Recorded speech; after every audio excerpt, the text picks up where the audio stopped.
नमस्कार, आप देख रहे हैं वीआईपी न्यूज। मैं हूं आपके साथ शुभांगी ठाकुर। बढ़ते हैं खबरों की ओर। मुख्यमंत्री भूपेश बघेल आज राजधानी रायपुर में आयोजित विभिन्न कार्यक्रमों में शामिल होंगे। सुबह 11 बजे से रायपुर के मुख्यमंत्री निवास में गृह विभाग के अधिकारियों की बैठक रखी गई है, जहां प्रदेश के कानून व्यवस्था को लेकर समीक्षा की जा रही है। इस बैठक के बाद दोपहर करीब 2 बजे CM Bhupesh Baghel indoor stadium पहुंचेंगे। वहां वे छत्तीसगढ़ शिक्षा संवर्ग और सचिव मंच द्वारा आयोजित सम्मान समारोह में शिरकत करेंगे।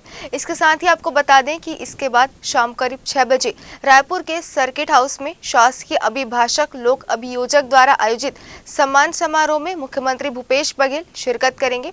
यहाँ से सीधे छत्तीसगढ़ हाट बाजार परिसर पंडरी में चल रहे प्रदर्शनी का अवलोकन करेंगे।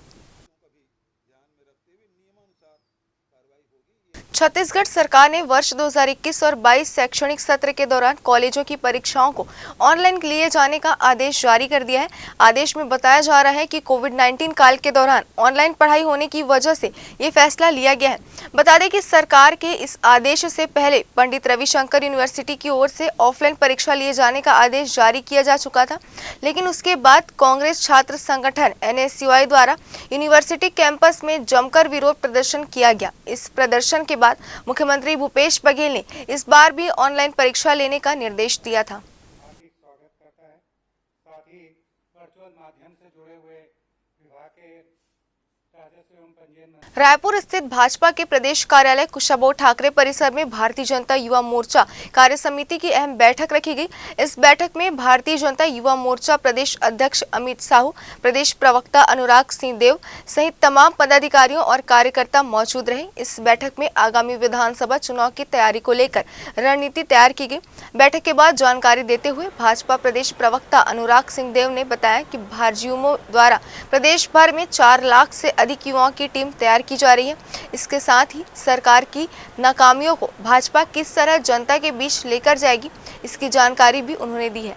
वहीं भाजयुमो के इस बैठक के बाद कांग्रेस संचार विभाग अध्यक्ष सुशील आनंद शुक्ला ने छत्तीसगढ़ में भाजयुमो के अस्तित्व पर सवाल खड़ा किया है। देखिए, भारतीय जनता युवा मोर्चा की महत्वपूर्ण बैठक आज संपन्न हुई और इस बैठक में हम लगभग 23,000 मतदान केंद्रों में 4 लाख युवाओं की टीम तैयार करने जा रहे हैं, जो 1 बूथ 20 यूथ के नाम से जानी जाएगी। उसकी एक रूपरेखा विस्तार से बनाई गई है, उसको 2 महीने के अंदर अंदर हम कंप्लीट करेंगे। दूसरा कि बीजेपी ने अभी समय दानी कार्यकर्ताओं की एक टीम तैयार की है, जिसमें हम हर शक्ति केंद्र तक जाएंगे।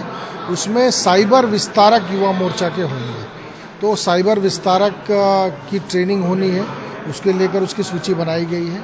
और तीसरा, आने वाले समय में जिस तरीके से आपने देखा होगा विधानसभा के अंदर में भूपेश बघेल सरकार का जो झूठ का पर्दाफाश हुआ है कि उन्होंने 5 लाख नौकरी दे दी, इसका ढिंडोरा पीटा, और वास्तव में जब पहाड़ खोदा गया तो विधानसभा के अंदर 16,000 की चूहिया निकली, यानी सिर्फ 16,000 सरकारी नौकरियां दी गई, ढिंडोरा पीटा गया 5 लाख का।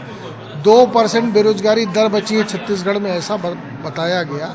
और जिस तरीके से छत्तीसगढ़ के युवाओं को इस सरकार ने झूठ बोलने का, ठगने का और उनको अंगूठा दिखाने का काम किया है, उसके विरोध में भारतीय जनता युवा मोर्चा आने वाले समय में बेरोजगारी को लेकर व्यापक आंदोलन चलाने वाला।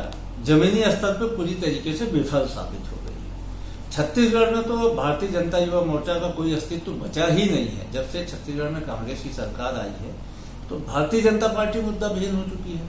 उसके खिलाफ, उसके पास हमारी सरकार के खिलाफ कहने को, बोलने को कुछ बचा नहीं है। यही कारण है कि 3.25 साल में भारतीय जनता पार्टी एक भी जन आंदोलन खड़ा नहीं कर पाई।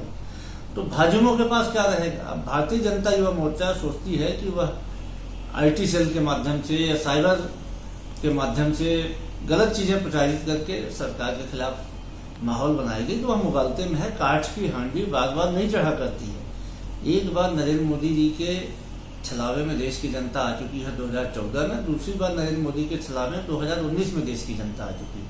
अब देश की जनता भारतीय जनता पार्टी के प्रोपोगंडा को समझ चुकी है, तो ये लोग कुछ भी कर लें उसका कोई फर्क नहीं पड़ना। रायगढ़ के लोहरसिंह ग्राम में विधायक प्रकाश नायक का भव्य स्वागत किया गया। विधायक ने पुसौर विकास खंड के विभिन्न गांव का दौरा किया और चौपाल में लोगों की समस्याएं भी सुनी। साथ ही ग्रामीणों ने विकास कार्यों की सौगात के लिए विधायक प्रकाश नायक का आभार जताया।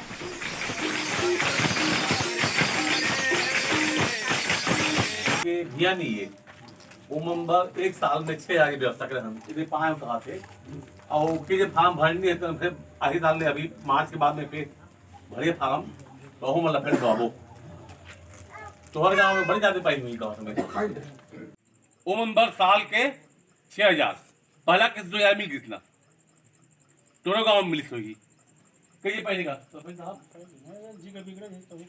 कई पाइने तुम लगे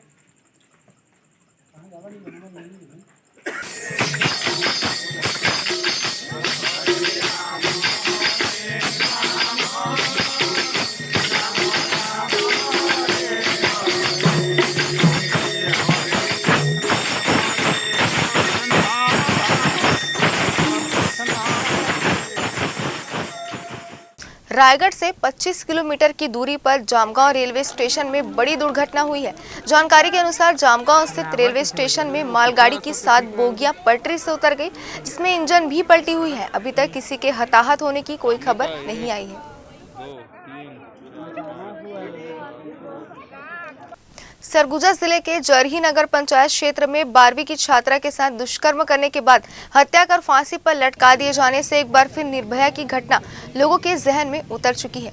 इस घटना से पूरा सरगुजा संभाग जन आक्रोशित है और मामले में संलिप्त सभी आरोपियों की गिरफ्तारी कर कठोर से कठोर सजा देने की मांग की जा रही है। सरगुजा जिले के कई ब्लॉकों में छात्रा के लिए कैंडल मार्च कर श्रद्धांजलि दी गई। पीड़ित परिवार का आरोप है कि पुलिस आरोपियों को बचाने की कोशिश कर रही है। अब तक केवल एक आरोपी की गिरफ्तारी हुई है, जबकि अन्य फरार हैं। कुल 3 आरोपियों का चिन्ह अंकन परिवार के सदस्यों के द्वारा किया गया है, जिससे पुलिस पर कार्रवाई नहीं करने का आरोप लगाते हुए अपनी बेटी के लिए न्याय की मांग की जा रही है।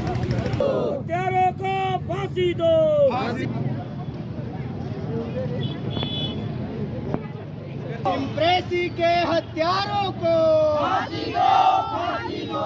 इम्प्रेसी के इम्प्रेसी के हत्यारों को फांसी दो, फांसी दो। के हत्यारों को फांसी दो, फांसी दो।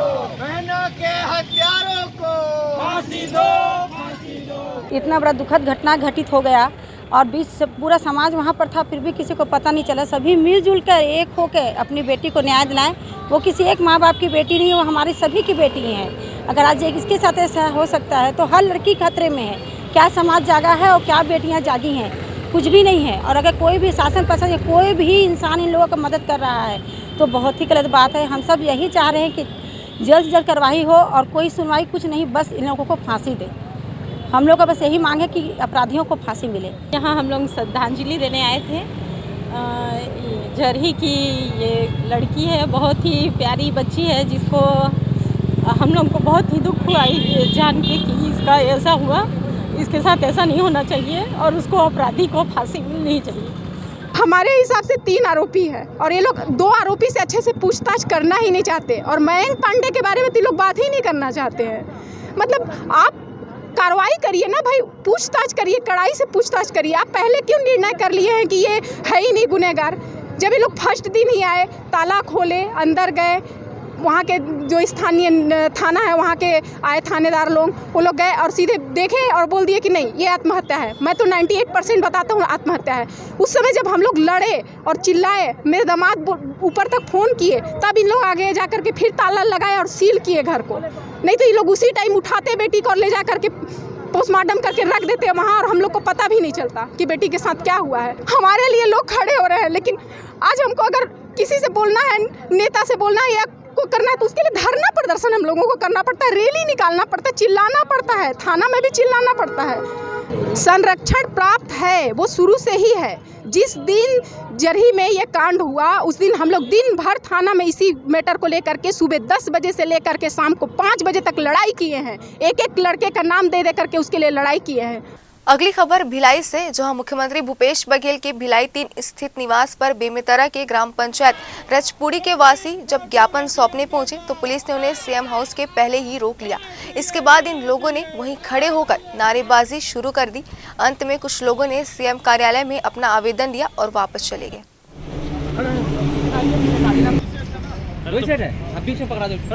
भैया अभी आन दो ना, जिला दुहू ना घर आन दो ला।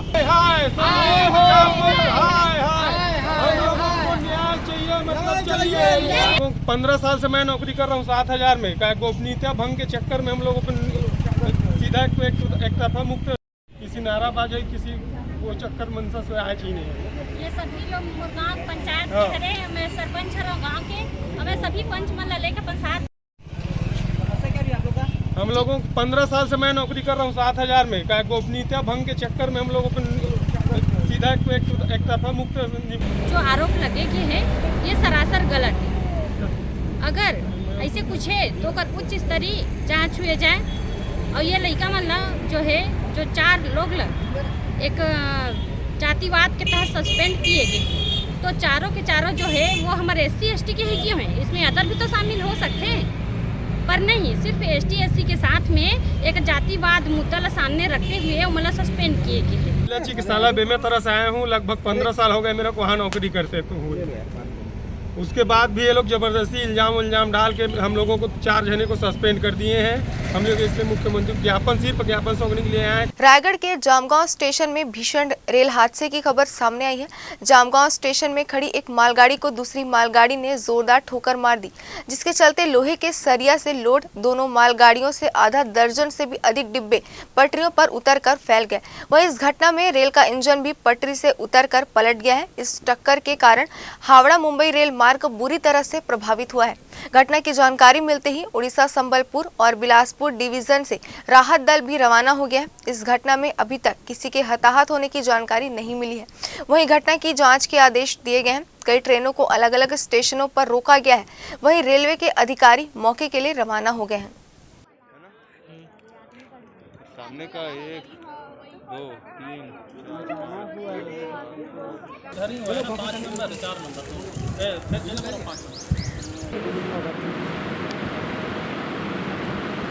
को सूचना मिला है कि जामगांव स्टैंड में एक आप ट्रेन ओवरशूट हुआ है। एक गाड़ी 6 नंबर से यार्ड से रवाना हो रही थी, वो पीछे से गाड़ी डैश कर दिया है। ये 16:10-15 बजे के आसपास की घटना है।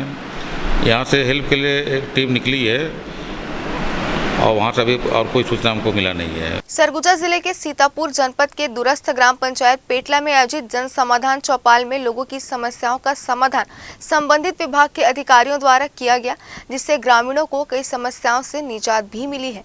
चौपाल में आसपास के 8 गांव के लोग अपनी समस्या और मांग लेकर बड़ी संख्या में उपस्थित थे। गाँव में ही कई समस्या का समाधान होने से ग्रामीणों के लिए चौपाल राहत भरा रहा और उनकी कई समस्याओं का समाधान भी हुआ। कलेक्टर संजीव कुमार झा ने चौपाल का अवलोकन कर लोगों की समस्याएं सुनी और अधिकारियों को गुणवत्तापूर्ण समाधान के निर्देश भी दिए। पेटला में आज जन समस्या समाधान चौपाल 8 पंचायतों का आयोजित किया गया है, जिसमें ब्लॉक स्तरीय अधिकारी और जिला स्तर के भी प्रमुख अधिकारी मौजूद हैं और लगभग 350 से ज़्यादा आवेदन लोगों को प्राप्त हुए हैं। 8 पंचायतों से जनप्रतिनिधि और सभी ग्रामीण आए हुए हैं।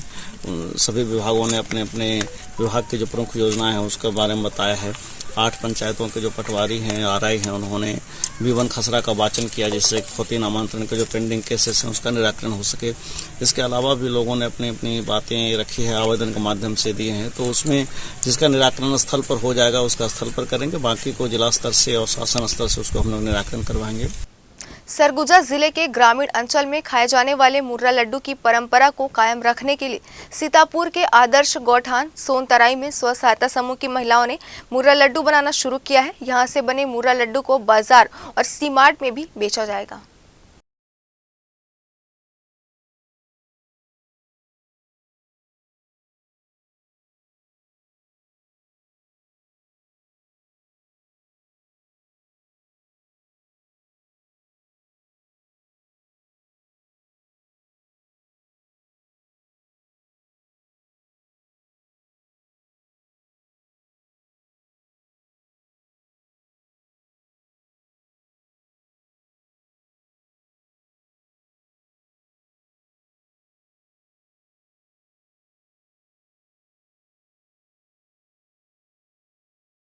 ये अपना सोनतराई ग्राम पंचायत का एक आदर्श गौठान है, जिसमें रूरल इंडस्ट्रियल पार्क के तहत बहुत सारी गतिविधियां मल्टी एक्टिविटी सेंटर के तहत की जा रही हैं, जिसमें महिला समूह के जो दीदियां हैं बहुत अच्छा काम कर रही है। जहां पर आपको अंडा उत्पादन का काम हो रहा है, ब्रॉयलर का काम हो रहा है, बटेर पालन का काम हो रहा है, बागवानी में बहुत अच्छा काम हो रहा है। इसके अलावा मुरा और लड्डू बनाने का काम भी प्रक्रियाधीन है। इसके अलावा लोग कुछ और चीज़ें हैं, दीदियों की तरफ से कुछ और मांग आया है कि कुछ और गतिविधियां करना चाहती हैं।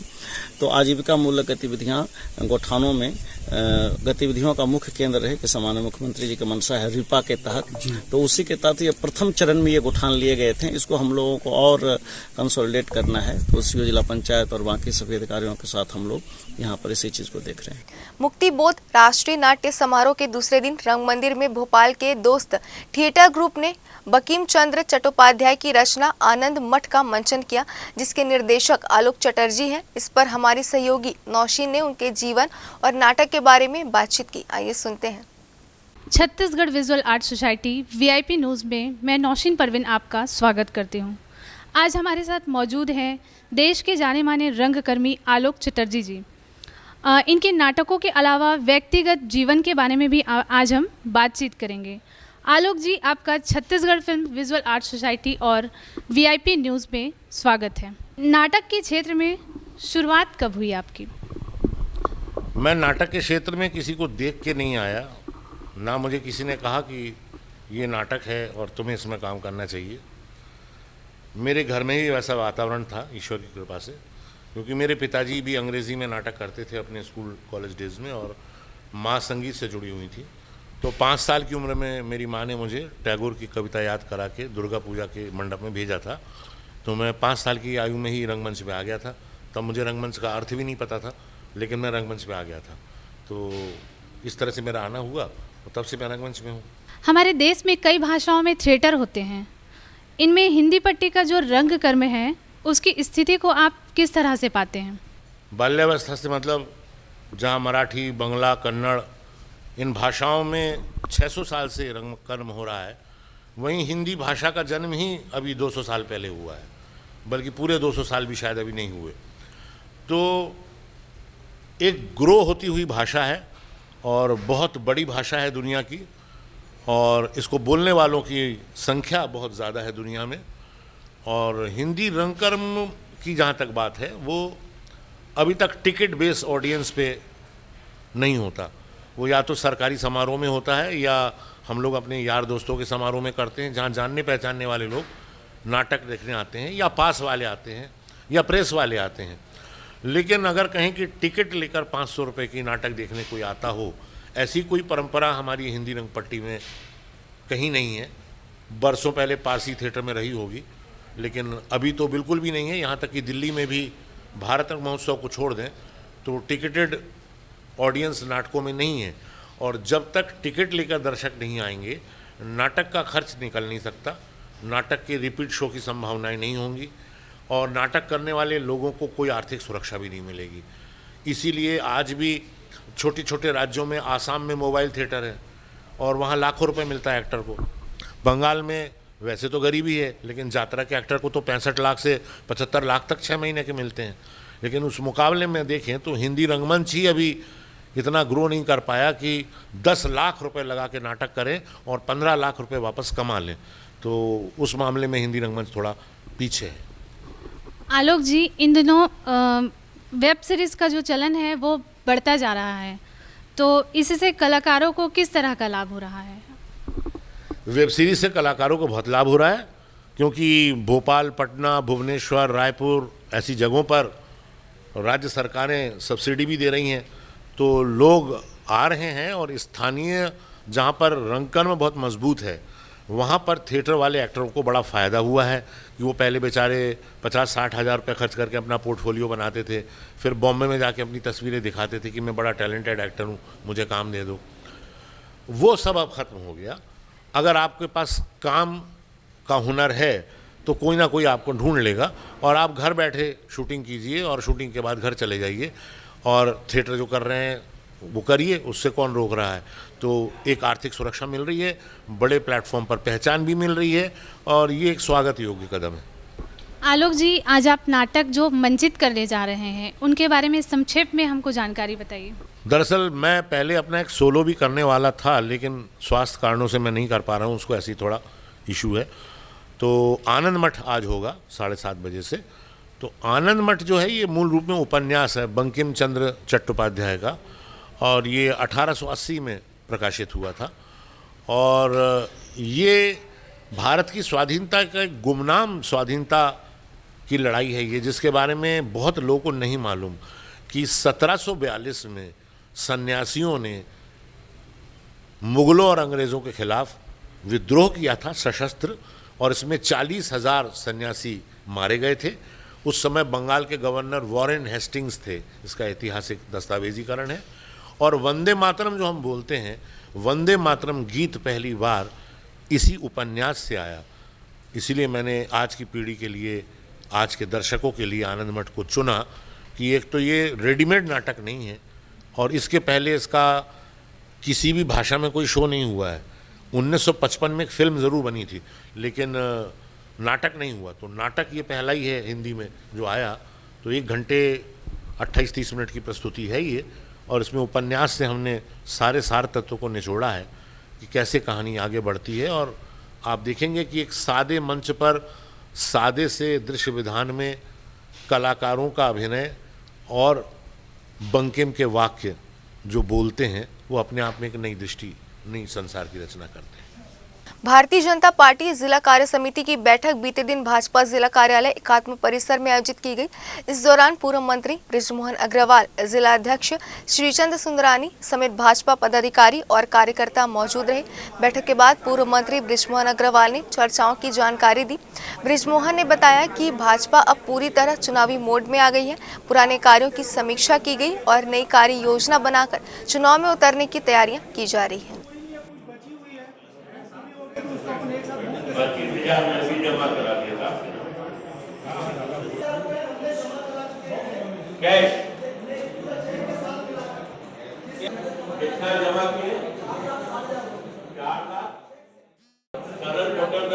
से भारतीय जनता पार्टी अब पूरी तरह चुनावी मोड में आ गई है, और उसमें पुराने कार्यों की समीक्षा कर और आने वाले समय पर नए काम करने की कार्य योजना बनाकर इस सरकार को उखाड़ के फेंकने की तैयारी भारतीय जनता पार्टी हर स्तर पर कर रही है। उन्होंने तो आसाम में भी चुनौती दी थी, उत्तर प्रदेश में भी चुनौती दी थी। तो वो मुख्यमंत्री हैं और उनको अपने आप के ऊपर में घमंड है। जो यूपी में टूटा है, आसाम में टूटा, खैरागढ़ में भी टूटेगा। राजस्थान में कोयला देने की वहाँ पर मंजूरी दे दी गई है छत्तीसगढ़ सरकार के द्वारा, इस पर आप क्या कहेंगे? जबकि वैसे भी छत्तीसगढ़ में भी वैसे भी कोयला का संकट अभी मंडरा रहा है। देखिए, ये सब गुडी है। पहले कुछ बोलते हैं, बाद में कुछ करते हैं, तो ये भी कहीं न कहीं दाल में काला है, और आने वाले समय पर ये सबके सामने आ जाएगा। रायपुर के सिविल लाइन इलाके में स्थित सीएम हाउस के पास एक बड़ा हादसा होते होते रह गया। सीएम निवास से लगे SRP चौक के पास सुबह अचानक चलती कार का एक टायर ब्लास्ट हो गया, जिसकी वजह से कार अनियंत्रित होकर डिवाइडर से टकरा गई। इस हादसे में किसी को भी गंभीर चोट नहीं आई है।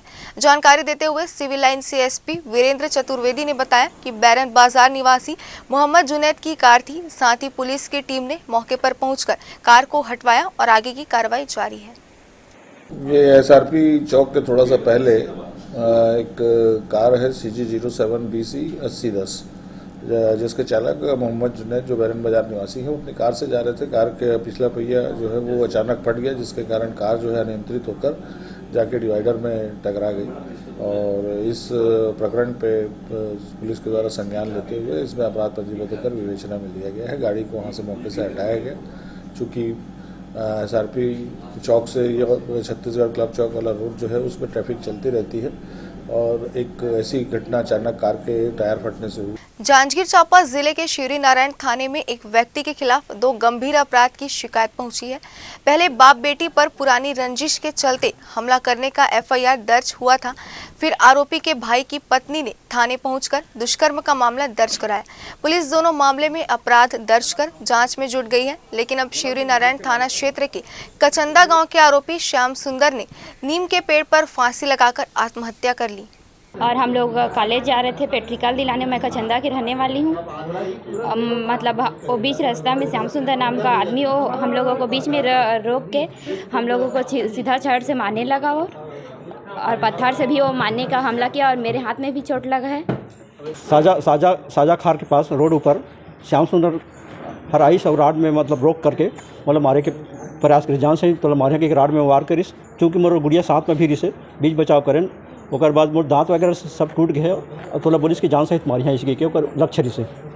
अब सरपंच के साथ मैं रहता हूँ एनी टाइम। सरपंच भतीजा है मेरा जो है और वो जो है पंच जो है ये हैं क्या बोलते हैं पंचपति हैं। उनको खुन्नस से उसके दिमाग मेरे साथ चुनाव भी लड़े थे। वो जो है चुनाव जीता था, मैं चुनाव हार गया था। बिलासपुर में सहकर्मी ने कोल्ड ड्रिंक में नशीली दवा मिलाकर युवती के साथ रेप किया है। दोनों बैंक कर्मचारी थे। पीड़िता की शिकायत के बाद पुलिस ने आरोपी राजू श्रीवास्तव को गिरफ्तार कर लिया है। बता दें वीडियो वायरल करने की धमकी देता था आरोपी राजू, साथ ही ब्लैकमेल करके 2 लाख रुपए वसूल लिए हैं। सरगुजा में वन कर्मी करीब 8 दिनों से डीएफओ कार्यालय के पास धरना प्रदर्शन कर रहे हैं। बता दें कि वन कर्मी 12 सूत्री मांगों को लेकर अनिश्चितकालीन हड़ताल पर बैठे हुए हैं।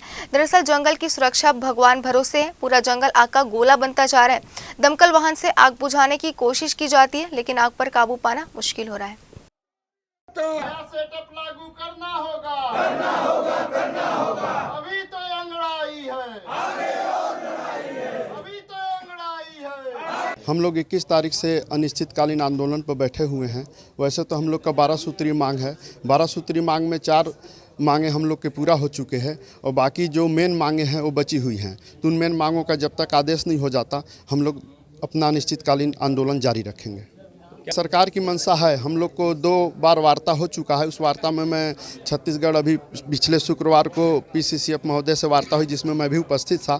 तो उनकी बातों को सुनकर ऐसा लग रहा है कि सरकार हमारे सकारात्मक सोच पर है। निश्चित रूप से हमारा मांग पूरा हो जाएगा, लेकिन जब तक हमारा आदेश नहीं हो जाता तब तक हम इस हड़ताल पर जारी रखेगा। सर हम लोग देखिए 21 तारीख से हम लोग हड़ताल में हैं और अपने मांगों को 12 सूत्रीय मांगों को लेकर हम अनिश्चितकालीन हड़ताल पर बैठे हुए हैं। जी, किस प्रकार से काम प्रभावित हो रहे हैं आप लोगों के हड़ताल पर रहने से? सर हमारे हड़ताल पे बैठने से बहुत सारा नुकसान हो रहा है। इसमें कहा नहीं जा सकता है। अनेकों हैं, जैसे छोटे छोटे जीव जंतु हैं, वनस्पति हैं, जो छोटे कॉपीज जो पौधे निकल रहे हैं, इन सारी चीज़ विशेष रूप से जो छोटे छोटे पौधे निकल रहे हैं जो कल के दिन पर्यावरण बनेंगे, ये विशेष रूप से बहुत ज़्यादा हानिकारक हो रहे हैं और इसके साथ हमारे जीव जंतु भी जुड़े हुए हैं। इस बुलेटिन में फिलहाल इतना ही। बने रहिए वीआईपी न्यूज़ के साथ। नमस्कार।